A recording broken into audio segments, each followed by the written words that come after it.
Man, I can tell you, not a lot feels better than going down to Dallas and getting a win over your hated rival in the NFC East to move to 2-0 in the division.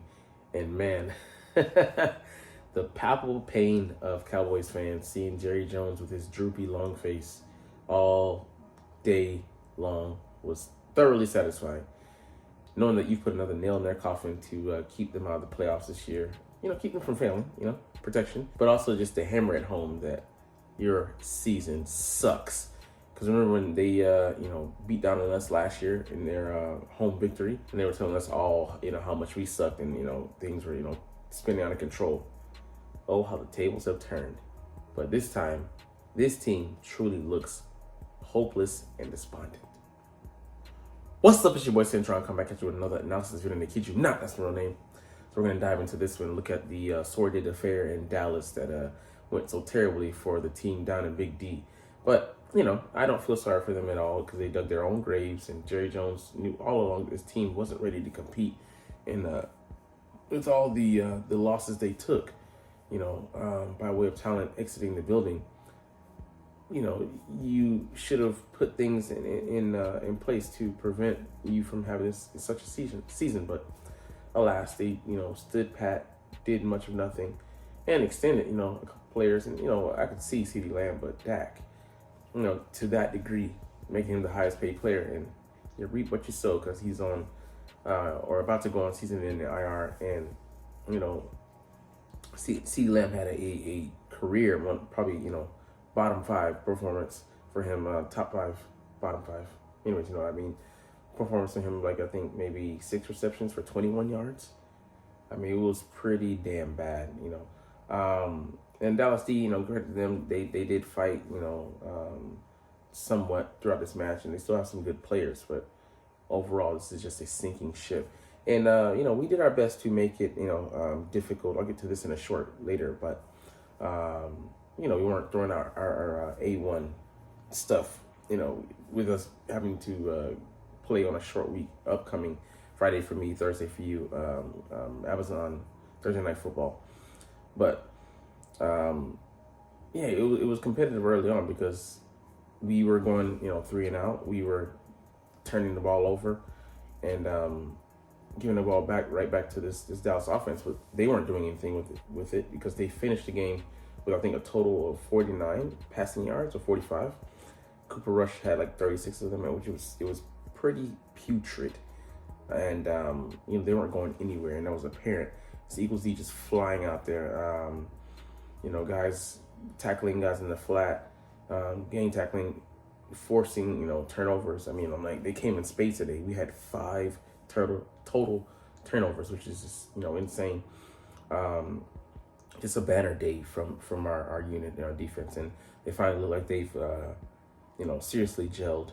And I know the level of competition isn't the same. We're gonna step up next week with the Commanders coming to town, and then I think after that we face the Ravens and then the Steelers. So with the Rams squeezed in there somewhere in between, but we got to take road trips, I think, back to back to the Rams and then to maybe the Steelers or the Ravens. But it's gonna be a battleground of testing of our medals during that period, and we'll see where we come out on the other side record-wise. But for now, we are in first place in command of the division, sitting at 7-2 with the Commanders losing today versus the Steelers at home 7-3, and maybe on a last-second play.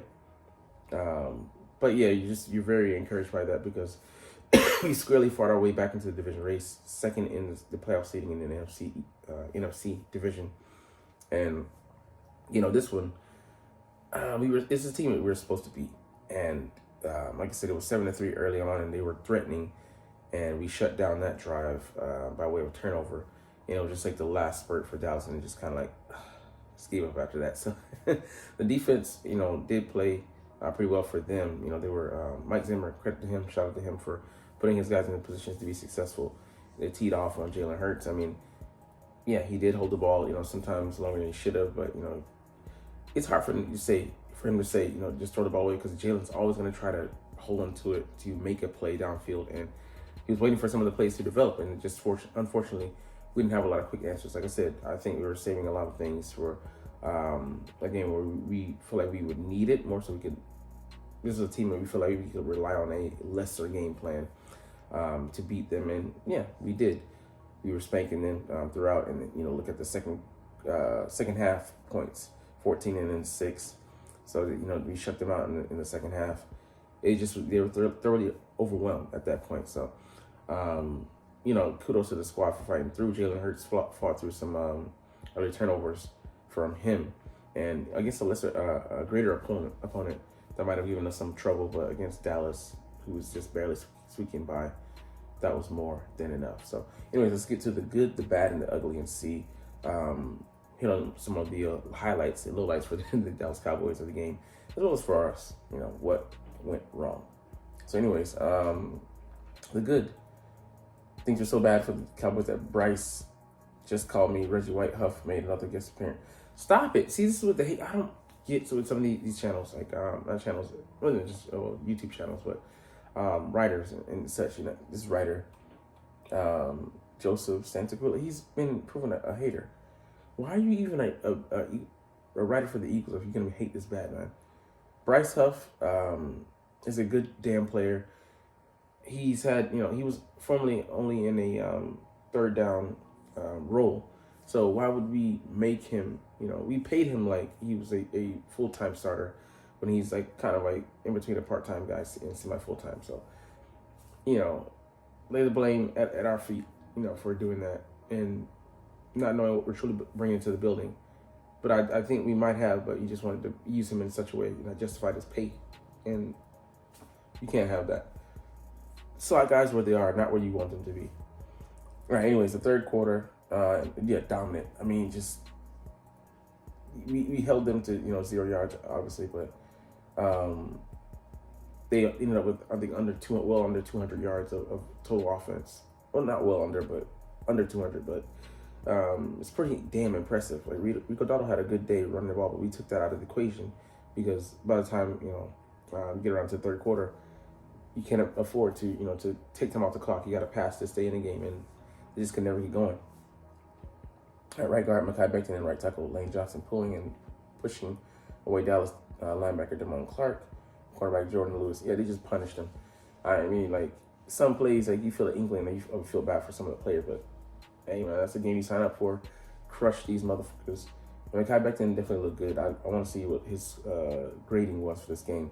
Lane Johnson, you already know he's top tier. All right, Hurts arcing a 44-yard completion to A.J. Brown on the first play of the Eagles' third drive of the second half. Yeah, man, like it looked good. He's so good at the deep ball and just dropping it in the bucket, the breadbasket, to those guys. Almost hit Devonta on 2 plays, but he underthrew I think both of them. So he's got to hit Devonta for a touchdown on those. He would burn Carson, the rookie corner, Wake Forest for the Giants. Oh, no, sorry, the Giants, the Cowboys, both times. But Smitty still is my guy. He would have had well over 100 yards receiving if he would have taken both of those to the house. All right, he's not a safety. Rookie cornerback, Cooper DeJean. See, what the hell is this? Sloppy slapshot Cooper DeShawn. Who the fuck is that? You don't even know the fucking players, man. Oh, you were the fumble recovery in zone, yeah. So he went in there. Zach Bond forced it out, and he went in there and recovered. But I mean, he was just all over people, on the sidelines. He made some sure tackles on CeeDee Lamb. None of that, like the players that that would have played like the old patterns, and CeeDee knows them very well, so he can deke them out. So I'm happy to see that we have players that are bringing in that fresh blood. None of the bad memories and memory patterns of years foregone. All right, Nicole Dean's open field takedown for running back Rico Dowdle twice. I mean, not once, but twice. I mean, in the flat, just hammering him. It's amazing to see night and day performances from the early part of the season to this part. Hurts showing great poise and vision and averting the Cowboys' pressure on a 2nd and 1. Yeah, I mean, he let Overshown come in, sucked him in, pause, and averted him, and then got around to going to Dallas Goedert on a curl. So it's kind of a bit of a redeeming factor after Trayvon Diggs had picked off Goddard in Hurts, and he was throwing to Goddard in the end zone. So they're like, damn, red zone. That's his second red zone turnover. Not fumble, interception that I can remember. Going back to the Saints game, but yeah, man, it's a beautiful thing to see that he was able to lure him in and sidestep him and make a play, and he did it not once but twice in the red zone. So beautiful stuff. Fans say you can't do it. Fuck you guys. At the Eagles' red zone defense, yeah, just standing stout when like in the Green Bay game when we had to stop them. The offenses are pushing the issue, and they're in scoring position. Having them come away with 3 points versus a touchdown or 0, having to turn the ball over, is huge. I mean, it's an understatement that it's night and day from last season, and not just in the red zone, but total defense overall. I think we're a top 10 unit right now, so it's just crazy. We didn't even, I said, analysts said, if we even just get to the middle of the pack, we'll be doing pretty damn good. Just as far better than that. Our defensive tackle, Jalen Carter, manhandling Dallas center, BB, he was a monster today. Had only half sack, but he goes beyond the stats and his impact on his defense. One of the factors that keys us, and him just playing like a gap and a half and just making plays. I mean, just blowing things up, just beautiful. All right, Zach Mom making Ezekiel fumble on the 1 yard, taking him for a 1 yard loss. Yeah, he was just flying everywhere.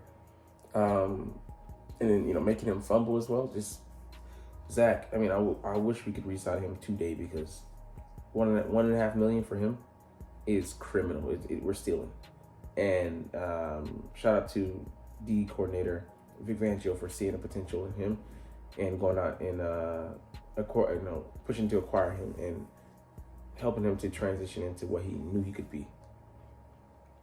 First quarter, yeah, I mean, we look pretty damn good out there. Besides the sacks, and just I would say that. Let's see, the third drive, I don't know if it was the first, but like the early going until we got stopped, self-inflicted wounds. It's I feel like the aura is starting to change about our early goings, but we still have some progress to be made. Brown's 30-yard reception down the middle of the field. Yeah, Jalen can't make that throw.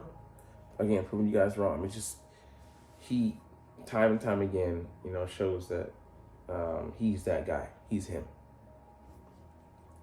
All right, Hurts finding Barkley flared out on a 3rd and 6 and 13 to preserve the Eagles' second drive of the game. Yeah, I mean, I didn't see that the Cowboys are being super passive in their approach. They should swarm when he gets that ball. But shout out to Barkley, for going out there and making a play. And Hurts for getting him the ball. Dump the ball down. You don't have to always make the explosive play. Despite your the desired program they want you to inherit. Take what the defense gets you. I like on a 5-yard out. I saw it earlier today. Beautiful work. And just taking what defense is going to give him. He went back to the same spot on the sideline, right sideline. First to AJ, then to Smitty. The Eagles' defense over the first 2 drives is just beautiful. I mean, this, like I said, forcing CeeDee Lamb, playing out, inside out on him, and yeah, just when pouncing on that botch snap, that was huge. I mean, Darius Slay getting flagged for pass interference. It's gonna happen. Everybody's gonna get beat at corner. Hurts on the ball too long. I did see that, but the routes again weren't helping him with the progression. So we'll see if that's a factor next week with Washington coming to town and them wanting to blitz Hurts and put him in the same situation you saw today.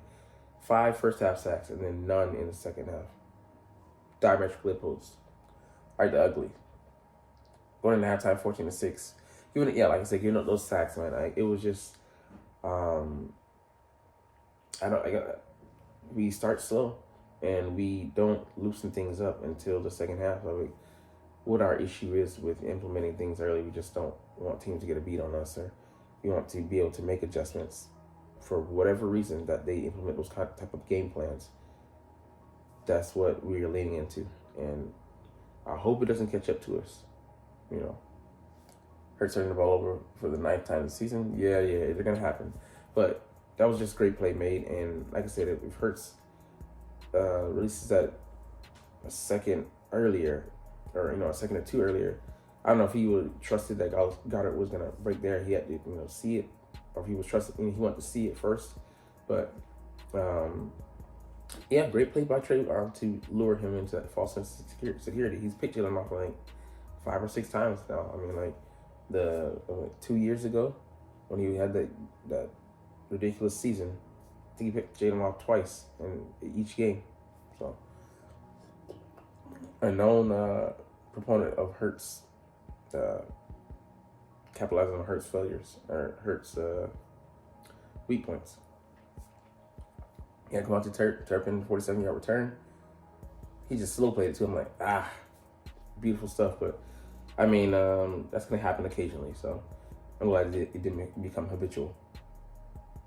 The first drive, yeah, it was promising, and we got shit. I'm like, it's bad moon rising again with some of this stuff, but it happens. Anyways, we'll get up out of here on that note with our review being complete. But hey, I know the truth being that you're not even watching, but it's all good. I love making these videos, and I love talking about the freaking stinking Philadelphia Eagles, who I love. But anyways, like I said, we'll do this officially, but as always, it's fly, Eagles, fly, and let's motherfucking go. Like, comment, share, and subscribe if you like. Thanks for watching. Check me out at Cintron Anime, Cintron Life, or Cintron Laughs, or other social media.